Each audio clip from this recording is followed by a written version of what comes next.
दिल्ली में जो अभी आग लगी, 9 आदमी कैसे बच सकते थे। आज थोड़ा टॉपिक अलग है, लेकिन मेरे साथ तुषार है, मेरा साथी, जिन्होंने दिल्ली फायर सर्विस से कोर्स कर रखा है फायर सेफ्टी का। तो मैं इनसे कुछ सवाल पूछूंगा, शायद आगे के लिए हमें उसके कुछ जवाब मिल जाए।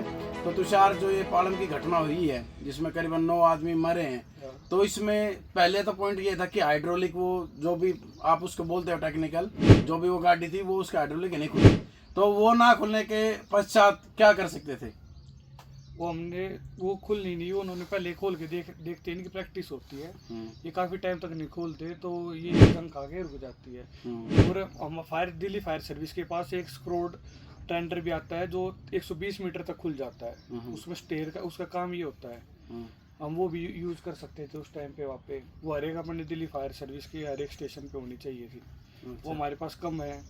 वो शायद मोती बाग वाले में फायर स्टेशन पे है, अपने नियर बाई कहीं है भी नहीं। अच्छा, और फिर जैसे बात आ रही थी कि ये बोला जा रहा था कि जब मान लो आग लग रही थी और लोग ऊपर से बोल रहे थे कि हमें बचा लो, तो क्या फायर के पास ऐसा नहीं होता इक्विपमेंट कि अंदर घुस जाए वो और बचा ले लोगों की जान को? उस पॉइंट पे हमारे पास दो चीजें थी, होनी चाहिए थी, वहाँ पे थी नहीं। मैंने कहीं भी नहीं देखी, दिल्ली फायर के पास थी नहीं वहाँ पे उस टाइम पे। एक तो सेफ्टी नेट होता है, जैसे कहीं आग लगी, तीसरी मंजिल पे, चौथी मंजिल पे कैजुअलिटी थी, तो उन्होंने आग लगने से सब ओपलेस हो जाते, कूदने की कोशिश करते। तो वहाँ पे फायर से जो सेफ्टी नेट होता है हम उसका यूज कर सकते थे। वहाँ पे कहीं भी यूज नहीं किया हुआ था दिल्ली फायर ने।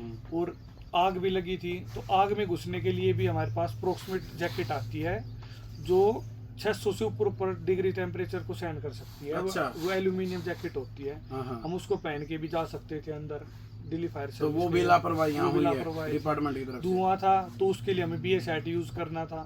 BSAT यूज करके भी हम उसको जान की वो सेफ्टी कर सकते थे। थोड़े जो हमारे साथी हैं उनको हम बता दें, BSAT क्या होता है जो आप बता रहे कि आग नहीं लग रही, धुएं में जा सकते हैं। ये ब्रीथिंग एपिएटर होता है, इसमें ऑक्सीजन का सिलेंडर लगा होता है पीछे। ये हमें 30 से 35 मिनट तक हम इसमें अंदर रेस्क्यू कर सकते हैं। 10 मिनट का इसमें विशल बजता है। 10 मिनट में हम अपनी जो बैक आ सकते हैं, 10 मिनट में वापस भी आ सकते हैं। अच्छा। टोटल 40 से 45 मिनट का इसमें टाइम पीरियड होता है। इसका भी यूज नहीं किया गया उन्होंने? इसका भी यूज नहीं किया हुआ। हाँ।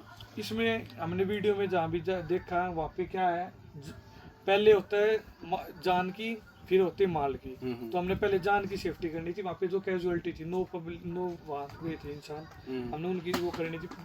हमारी दिल्ली फायर ने क्या किया, जो भी हुए थे फायरमैन थे, उन्होंने पहले आग बुझाई। पहले वो कैजुअलिटी को नहीं रेस्क्यू किया। उसको रेस्क्यू करते माल तो बच जाता, घर तो कभी भी बना सकते हो आप। पहले उसको बाद में बुझा देते। यानी जैसे कहा जा रहा है कि फायर ब्रिगेड ने आके जो नीचे की दुकान थी उसका स्टर तोड़ कर आग बुझानी पहले सोची, तो जिसकी वजह से आग और बढ़ गई। तो वो क्यों बढ़ गई आग? वो उनको ऑक्सीजन नहीं मिल पा रहा था। आग पूरा कंबेशन बना दिया था एक रूम में। वो स्टर खोलने से और ऑक्सीजन और उसका मेल हो गया, उससे बैक क्या बोलते हैं उसको, मैं थोड़ा सा मैं सरल करना चाहूंगा कि जो नीचे बैक ड्राफ्ट बोलते हैं उस चीज को। अच्छा, बैक ड्राफ्ट बोलते हैं उसको। उसमें ये हुआ था कि जो नीचे दुकान थी तो उसका स्टर बंद था, जो उसमें सामान था वो ज्यादातर जल चुका था। लेकिन फिर क्या हुआ, एक टाइम के बाद उसको आग को ऑक्सीजन मिलनी बंद हो गई। लेकिन फायर ब्रिगेड ने क्या किया, उस शटर को तोड़ दिया और उसमें पानी मारना शुरू कर दिया, जिसकी वजह से आग और बढ़ गई और ऊपर तक चले गई। तो ये जो तुषार जी अभी बताना चाहता, क्या बोलते हैं उसको? बैक ड्राफ्ट बोलते हैं उसको, जो एकदम आग भड़क गई।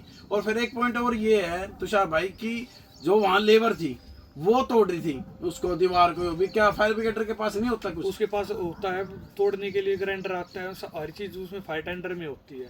तो उन्होंने किसी चीज का यूज ही नहीं किया, सब खाली उसका पंप का यूज किया, पानी मार दिया। उसके पास फायर ये तोड़ने के लिए ऊपर ड्राइवर आता है। इस काफी चीजें आती है कि लोग तोड़ने, कटर भी होता है, हर चीज होती है। यानी जितना इक्विपमेंट तो उनका यूज ही ना करा फायर ब्रिगेडर, होता ही नहीं इनके पास, हर चीज की कमी रहती है दिल्ली फायर के पास। अच्छा, है नहीं उनके? मैंने 1 महीना प्रैक्टिस की थी वहाँ पे। मैं खाली होज के अलावा टेंडर में कुछ नहीं देखा, सिर्फ पानी मारने का इनके पास है। और जैसे अभी एक बात और आ रही थी कि वहाँ जो लोग हैं वो गद्दा बिछाना चाह रहे थे, क्या इनके पास जैसे हम फिल्मों में देखते हैं कि नेट लगा दिया? नेट होता है, सेफ्टी नेट होता है।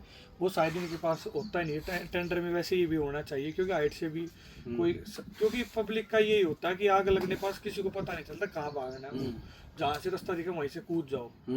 तो उसके लिए हमने पहले ही ये करना था कि पता है कि उसमें अंदर कैजुअलिटी है, ये आवाज दे रही है, छोटे बच्चे को ऊपर से फेंका है, वो फायर टेंडर पे आके गिरा है, तो इससे बड़ी और क्या लापरवाही होगी। तो मतलब नेट वो लगा के उनकी भी जान बच सकती थी। तो सीधे सीधा आपका कहना ये है कि इसमें फायर ब्रिगेड की बहुत बड़ी गलती है, बहुत बड़ी कमी है इसमें, जिसकी वजह से हमारे 9 साथी, हमारे दोस्त दिल्ली के निवासी मारे गए। इसमें सीधी गलती जो है फायर ब्रिगेड की, आप ये कहना चाहते हैं? ठीक है, धन्यवाद साथियों। शायद आपने कुछ सवालों के जवाब मिल गए होंगे।